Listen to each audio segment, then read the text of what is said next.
Hi, folks. Welcome to the Prepared Homestead. This is Travis. Thank you all for stopping by to watch. Well, it happened today. Yes, that's right. It did. A whole lot of nothing. It's kind of what I expected to happen. I know there was all kinds of speculation that some big dramatic catastrophe was going to happen. And of course, things still could happen, but nothing did. I've been really busy today, so I haven't had a whole lot of time to be online, and I didn't watch any of the inauguration. I just enough basically to see that nothing happened, and see a few people's comments, and there seems to be a lot of, I guess you could say, sadness. And I don't think, at least most of the people that I have any kind of connection with online, it's so much of a sadness that Trump did not get reelected or that Trump is not in office. I think it's a sadness because they know in their heart that this nation is going to go through some major changes, and that there's things coming down the road that are going to, I think, radically change what we are as a nation. And so I think there's just this sense of a little bit of sadness that something died today. But first of all, I'm here to tell you that while it's okay to feel that way, know that it's not over. We're not done. You and I aren't done.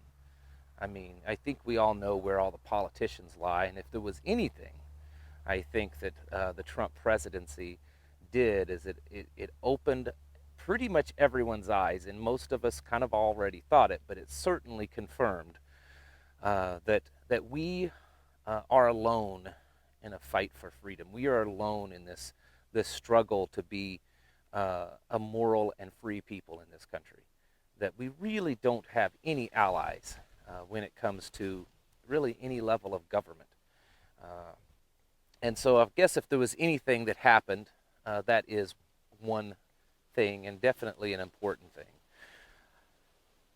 But know that just because the pendulum is definitely going to swing to the left, it already has, from what I'm hearing, of executive orders and actions taking already, that we probably will have the most left-leaning, progressive administration this nation has ever had.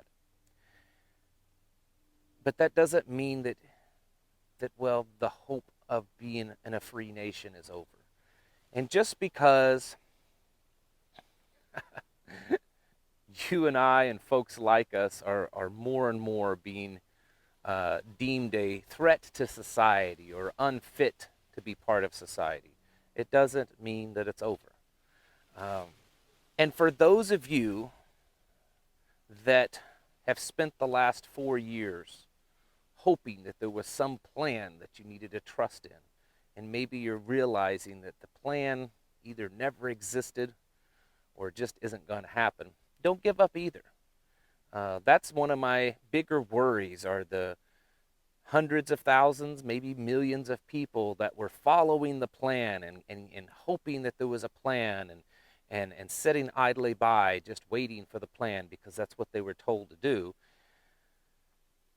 I hope that those patriots don't just give up altogether and figure that there's no chance anymore of ever being free again.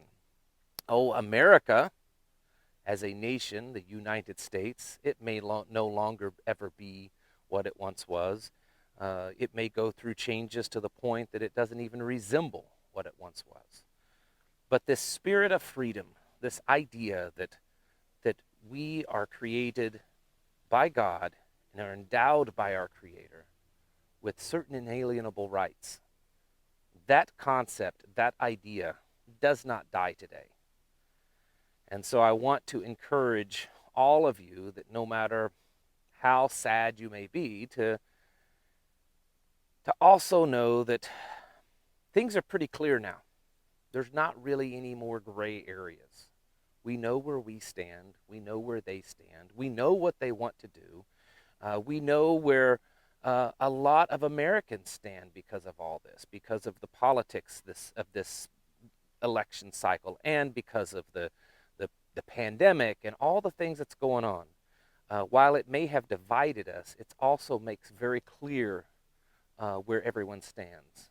And in my personal opinion, it makes things a little bit simpler. We don't have to wonder as much. We don't have to be unsure of where everyone is at on this.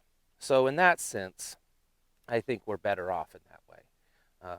Not that we're divided so much so, but at least that we know where we all stand.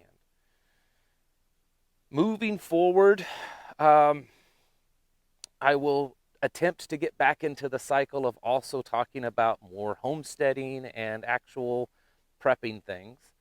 So you'll start to see that more and more. I do that also over on Patreon. I'll talk about wild foraging or things like that. So you're going to see that. But what we need to be, I believe, is we need to just be doing what we've been doing. Keep moving forward. Keep preparing.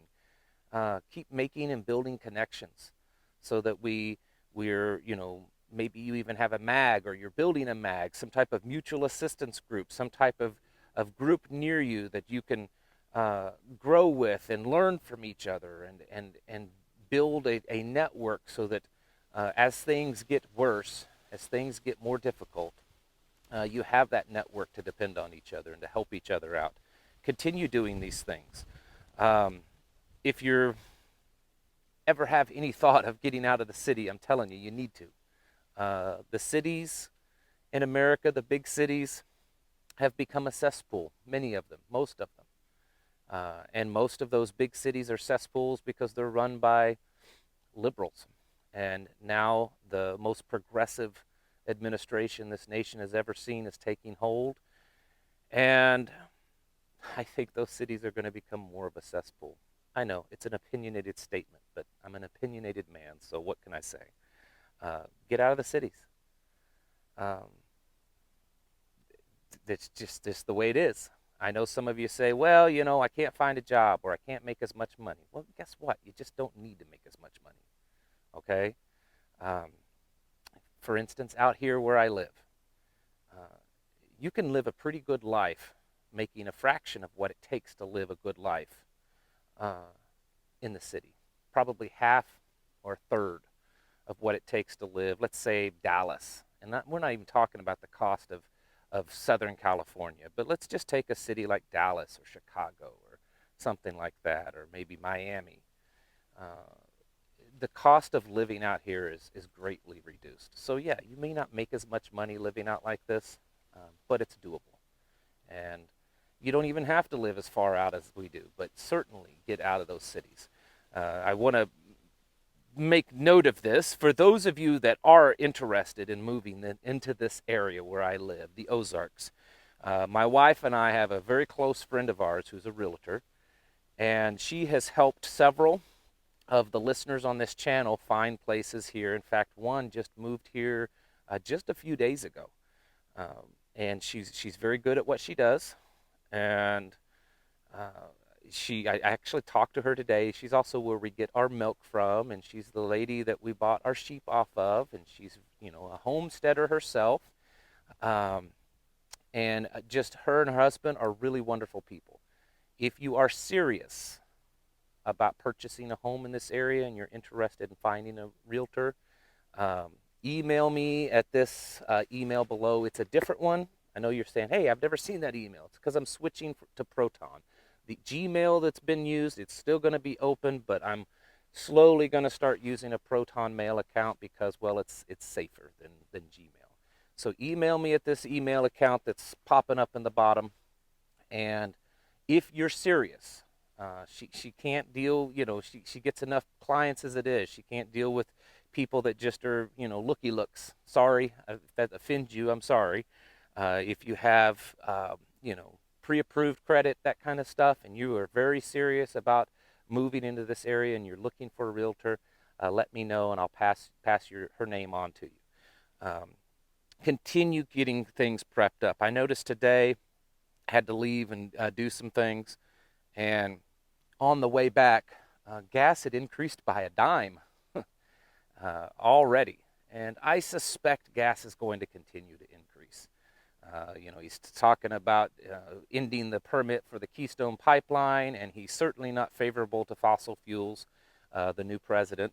So gas is going to go up. Make sure you keep your gas topped off. I keep our gas tanks, our tanks and our fuel tanks in our vehicles. Um, I mean, they hardly ever are below a quarter of a tank. I know that sounds crazy, but I don't even like to let them get down to half a tank. I keep them topped off all the time. So yeah, I'm putting gas in the vehicle every other day. It's not a lot, but I'm putting gas in. I keep them topped off. Um, Gas does not store for a very long time. 6, 9 months really is about it, unless you put an additive in. So remember that. But I would encourage you to start keeping a good gas supply, because uh, that's something that can change pretty quickly, an increase in gas prices or even shortages. Um, do the other things that we talk about: food, uh, water, security, internet security. I've been talking about that a lot. And obviously, with all the stuff that's happened in the last few weeks, it needs to be taken seriously. Uh, Find a good VPN service and other items that you need to secure your internet activity. If you want one that I use, I can recommend a good one that I use, but you don't have to use that one. Just find a good one. Start talking to your family if you haven't already. I know some of you live in families that are politically divided and ideologically divided, and I'm sorry to hear that. I understand what it's like. Um, I have extended family that it's that way. So I understand that it's difficult maybe to talk to your spouse and he or she is not on board with what's going on and how you think on this. Continue to be patient and to continue to work on them. If that's not the case, uh, you as a family, you need to be talking to your children, especially the ones that are old enough to really understand things. Explain to them how things are radically changing in this nation. Teach them our history, because they're not getting that in schools. Teach them things like the national anthem and what it means. Teach them about how we came about as a nation and why it's so important to stand for freedom, why it's so important to even for people to even give their lives in the pursuit of that freedom. And if your children are in schools, public schools, do everything you can possible to get them out. It's going to get worse, folks. If you know anything about how public schools have been run over the last few years, how they've been run forever, but how worse it's getting, how progressive they're getting. And the reports that I've heard this past year, they've gotten even more progressive in the past year. I assure you, they are going to become insanely progressive from here on out. Get yourselves prepared, not just in, well, I stock food, or I stack coins, or I stack bullets. Of course, those are good things to do. And get yourselves mentally prepared, because things are going to change. It's not something that I think we should become down and depressed about. Um, it is sad uh, that the nation is going the way it is. It is sad um, that the people that run things are so hell bent on gaining control and maintaining control, that laws and rights mean nothing, that fraud and lies and deceit are so easy. It is sad that we have done that. But it doesn't mean that we have to give up. It doesn't mean that we have no place to go. It doesn't mean that that this pursuit of freedom is over. Um, Continue to get prepared. Continue to learn what you can. Develop your skills and make connections. And and be aware of the things that are happening around us, and make sure, if at all possible, that you can get out of areas that you know are going to be hot zones, that are probably already hot zones. These big cities, come out of her, my people, folks. Um, the cities, again, they're going to be bigger cesspools than they've ever been before, I believe. I could be wrong, but I don't think that I am. All right, folks. Again, uh, we will make it through this somehow, some way. Uh, we know where the story ends in the Bible, and we know how everything ends in that manner of speaking. And while we have a rough road to go through for certain, um, I believe in the end, goodness will prevail. Maybe not in a political sense in this country anymore, but um, folks like you and I and others, I think are going to begin to wake up more and more to what we need to be doing, and why we need to be doing it. All right, folks. Thank you all for watching. I'll catch you in the next video.